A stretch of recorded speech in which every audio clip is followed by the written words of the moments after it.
Single thing that we get at these Downing Street press conferences appears to be weeks or months behind what actually the public generally want.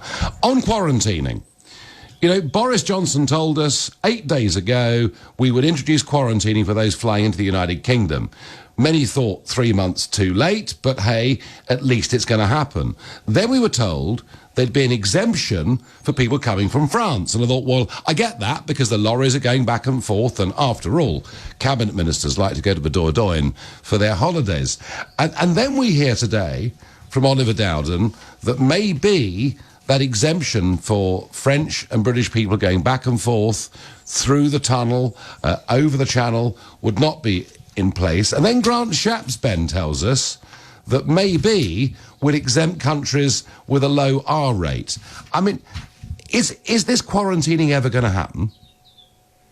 Total confusion, Nigel, over what the details of this policy are at the moment. At the moment, yes, it is going to happen. I think it sounds likely it's going to come in round about the start of June, when, if all goes to plan, we move to the next phase. But you'll remember, as you say, that last week Number 10 put out a statement saying that after Boris Johnson and Emmanuel Macron spoke, for now, French people would be exempted. And this was written up and covered as likely to be a longer-term exemption. Government say no, that's now not the case.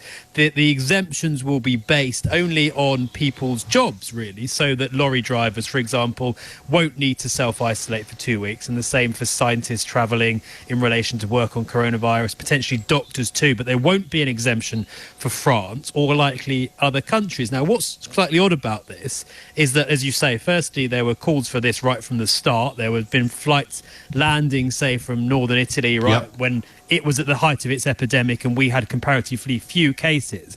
Now what the government scientists are saying, it makes sense where there is to have quarantine applying to people who are coming from areas with a similar number of cases or transmission. The issue is, Nigel, that applies to very few places because we have the highest number of cases certainly in Western Europe, and therefore people are saying, why should it be the case that if someone is coming from a country with virtually no cases, they have to quarantine here, when that was the other way round, it wasn't introduced, i.e. people could come in from northern Italy for quite a long time and weren't told to isolate, but if they now come from a country where there's pretty much no cases, they will have to. So yes, confusion about the details and confusion about the timing. No, absolutely. Ben, thank you very much indeed.